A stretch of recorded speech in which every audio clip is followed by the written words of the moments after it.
Cowboy Bebop had an unbelievable impact, I think, on animation in general. It's a landmark show for a lot of different reasons, but I mean, I think you can connect with any of those cast members. I think especially the three primary or the four primary characters on the ship really kind of speak to people. It created a whole new world, another very believable sort of science fiction kind of world. And then Spike's just the coolest, man. I can't.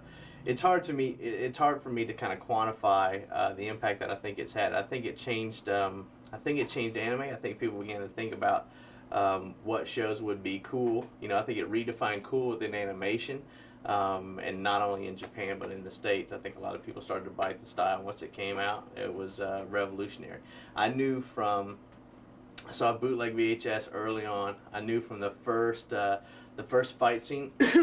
It was probably not the first fight scene, but the fight scene in the tables out front of that bar where it did that handheld type of camera movement, and I just thought that was unbelievable to get that sort of, you know, that handheld feel when, you know, like guys are drawing that stuff. Like, that's incredible. That was one of the first scenes I saw where I thought, you know, this project could really go somewhere, and I think it didn't disappoint anyone. One of the, you know, if you want to talk about impact, you should find out the day that it premiered on Adult Swim, and it still runs. Like, it's been years. Bebop still runs. People still show up to watch it. It really connected with a huge fan base. I mean, obviously in Japan, but also here in the States. Like, it gets a good number to this day, and it's been years. The thought process for putting Cowboy Bebop on Adult Swim is pretty short. Um, Thought process and Adult Swim are kind of like military intelligence. They're almost mutually exclusive. Uh, Lazo kind of runs Adult Swim, so we showed Lazo Bebop, and that's about all it takes. Bebop's a show that once you see it, it's hard to kind of deny it. Like, you see it in the way the music sounds and the way the images and the animation looks, it's sort of undeniable. Like, you can recognize its quality almost immediately, and that's pretty much all we had to do. We showed Lazo. He said the show is awesome.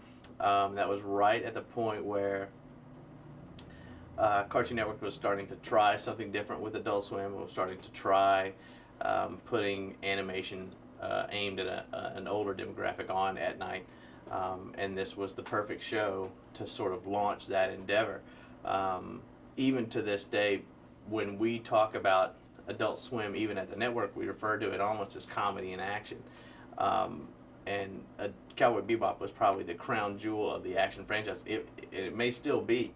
We've launched a lot of shows since then, but I don't know that any can come close to achieving the impact that Bebop had, both through, you know, the ratings that it would get, the amount of love and adoration that it got from the fans. So it's a very powerful show within the block, and one that we continue to put on to this day. Spike's the coolest, man. I'm a Spike dude. Whatever happens, happens. That's kind of my philosophy too. I love that kind of stuff. So it really speaks to me. Maybe I'm that sort of wayward youth, but I love that kind of attitude that he just sort of lives his life and takes it as it comes. That's the way I try to do it. So that sort of really spoke to me. But I mean, Jet is cool. Like, everybody's cool. Faye is hot. Like, that show works on so many different levels. But Spike, his sort of central philosophy really speaks to me, and that's where I connect most profoundly with the show. So I gotta say my favorite character is probably Spike.